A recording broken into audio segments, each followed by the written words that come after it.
Rafa में शुरू हुआ इजराइल का हमला। राफा में इजराइल की विध्वंसक बमबारी। रिहायशी इलाके में ये इजरायली बम गिरे। इजरायली हमले में कई मकान जमींदोज हो गए, ये खबर सामने आ रही। ये देखिए तस्वीरें आपके सामने हैं। ये इजरायली हमला था जिसमें कई मकान जमींदोज हो गए।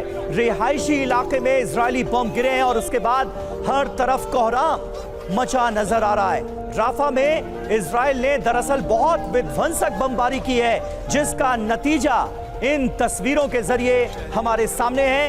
राफा में बड़े पैमाने पर इजरायली हमले शुरू हो चुके हैं। ये तस्वीरें इसकी तस्दीक कर रही हैं।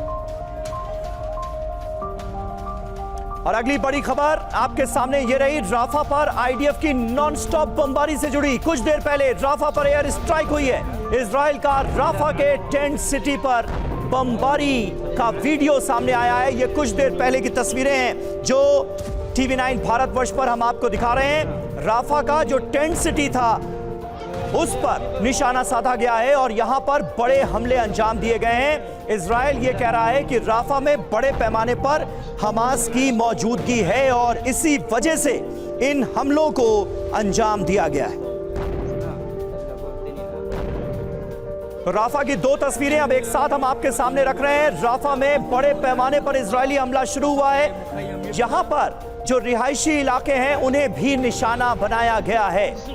बड़े पैमाने पर जो आम सिविलियंस हैं उनकी जान भी जाने की खबरें सामने आ रही हैं और राफा से 1 लाख लोगों को बाहर निकाला गया है, क्योंकि ताबड़तोड़ हमले इजराइल की तरफ से यहां पर जारी हैं। आईडीएफ की नॉनस्टॉप बमबारी लगातार जारी है।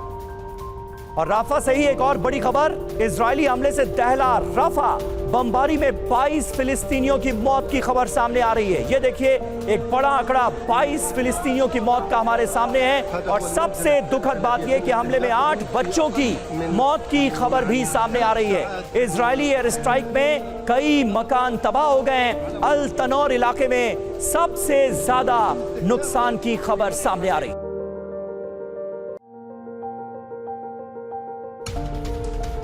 तो राफा में बड़े पैमाने पर इजरायली हमला शुरू हो गया है। राफा में इजराइल ने घातक हमला शुरू कर दिया है। राफा में इजरायली वायुसेना ने भीषण एयर स्ट्राइक को अंजाम दिया है। इजराइल की बमबारी में 8 बच्चों समेत 22 लोगों की जान चली गई। हमले में रिहायशी इलाकों के मकानों को भारी नुकसान हुआ है। कई सिविलियंस मारे गए। विरोध के बावजूद राफा में इजराइल ने यह भीषण बमबारी की है। मेजर जनरल अनुज माथुर हमारे साथ मौजूद हैं। माथुर साहब, इजरायली हमले बड़े पैमाने पर राफा के अंदर सिविलियंस भी निशाना बने हैं, रिहायशी इलाकों को भी निशाना बनाया गया है। क्या आपको लग रहा है इजराइल अब क्या अमेरिका के सुनने के भी मूड में नहीं है? देखिए समीर, इजराइल जो एक्शन ले रहा है वो इजराइल की एग्जिस्टेंस से डायरेक्टली रिलेटेड है। अगर वो अपने आप को, उनका ये मानना है कि अपने आप को इस प्रकार से डिफेंड नहीं करेंगे तो उनकी एग्जिस्टेंस पे खतरा आएगा।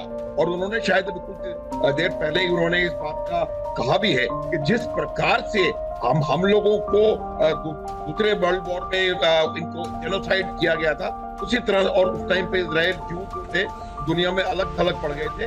लगता है कि वही परिस्थिति हमारे पास दोबारा आ रही है, लेकिन हम इसमें कुछ नहीं करने वाले हैं। लेकिन मैं एक बात आपको बताना चाहता हूं समीर, वो बात ये है कि इजराइल के जो अपने समर्थक हैं उनके इस एक्शन की वजह से वो भी उनसे कहीं ना कहीं दूर सटकते जा रहे हैं। इजराइल की ताकत क्या थी? इजराइल की ताकत थी अमेरिका और पूरा वेस्टर्न ग्रुप उनके साथ था।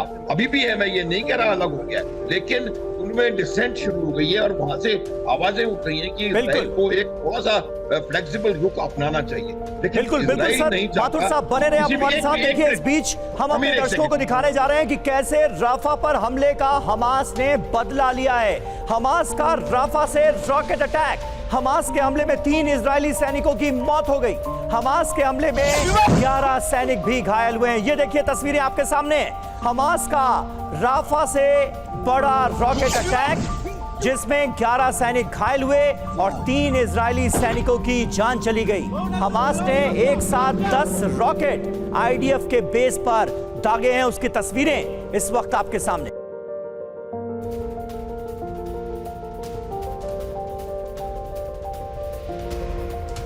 देखिए, पहले राफा पर इजराइल की तरफ से बड़ा हमला होता है और अब हमास उसका बदला लेता नजर आ रहा है। हमास ने इजरायली सैन्य बेस पर हमला किया है। हमास ने राफा से इजराइल पर 10 रॉकेट दागे। हमास के हमले में 3 इजरायली सैनिकों की जान चली गई। हमास के हमले में 11 इजरायली सैनिक बुरी तरह से घायल भी हुए हैं। राफा क्रॉसिंग के नजदीक से रॉकेट दागे जाने का अनुमान है। जो जानकारी मिल रही है वो ये साफ इशारा कर रही है कि हमास ने इजरायली हमले का ये बदला लिया है।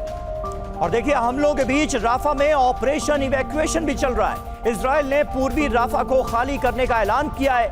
फिलिस्तीनियों से खान यूनुस की तरफ जाने की अपील कर दी गई है। इजराइल पूर्वी राफा में अब और तेज करेगा हमला, इसके पूरे आसार हैं।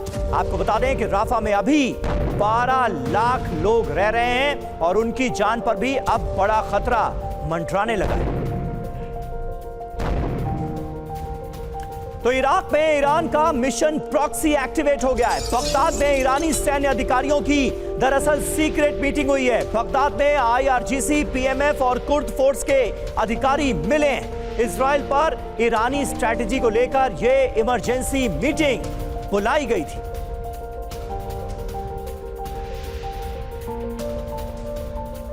तो ईरान का मिशन प्रॉक्सी पूरी तरह से एक्टिवेट कर दिया गया है और इसे लेकर इराक में सीक्रेट मीटिंग हुई है। इससे जुड़ी बड़ी खबर, इराक से अमेरिका इजराइल पर बड़े हमले की तैयारी में है ईरान। मिशन प्रॉक्सी के लिए ईरान की इराक में यह सीक्रेट मीटिंग हुई है।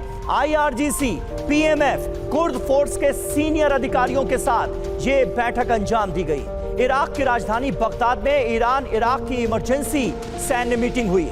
अमेरिका इजराइल पर हमले को लेकर इसमें स्ट्रैटेजी बनाई गई, ऐसी आशंका जताई जा रही। इराक से इजराइल पर विध्वंसक हमले को अंजाम दे सकता है ईरान। कताइब हिजबुल्लाह ब्रिगेड को हमले की जिम्मेदारी देने की आशंका भी सामने आ रही है। तो बहल साहब, ईरान का मिशन प्रॉक्सी पूरी तरह से एक्टिवेट हो चुका है। इराक में एक बड़ी सीक्रेट मीटिंग भी हुई है।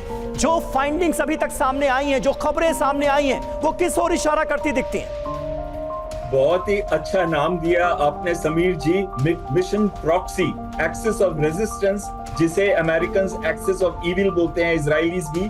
तो वो एक्टिव दोबारा से फुल फोर्स में किया जा रहा है। यानी कि प्रॉक्सीज जो इराक के अंदर हैं, चाहे वो कताइब हिजबुल्लाह के हों या दूसरे मिलिशिया हों, और दूसरे जो है सीरिया के अंदर जो और लेबनान के अंदर, और साथ साथ में इवन हूतीज जो यमन के अंदर। तो कहीं ना कहीं इन सभी को एक्टिवेट किया जा रहा है ताकि लार्ज स्केल में इजराइल और अमेरिकन और ब्रिटिश एसेट्स के ऊपर अटैक किए जाएं। लेकिन ये सारे अटैक्स जो होंगे वो प्रॉक्सी होंगे, यानी कि मिलिशिया के थ्रू होंगे, ना कि ओवर्ट अटैक जैसे पहले ड्रोन से किया गया था। तो इसको एस्केलेट किया जाएगा और ये तब तक कम नहीं होगा जब तक कि राफा का ऑफेंसिव बंद ना हो, जब तक गाजा के अंदर जो ऑफेंसिव चल रहा है वो बंद ना हो। लेकिन एक चीज मैं कहना चाहूंगा, मुझे 1 मिनट और दीजिएगा, और वो ये चीज है कि अब जब वो राफा पे अटैक कर रहे हैं तो उन्होंने उत्तरी गाजा में भी अटैक किया। इसका मतलब ये है कि जब जो एरियाज उन्होंने अपने पूरे कंट्रोल में ले लिए थे उस पर दोबारा अटैक कर रहे हैं और वहां दोबारा लोगों को मार रहे हैं। का मतलब है कि अभी भी गाजा के अंदर इजराइल का कंट्रोल नहीं है।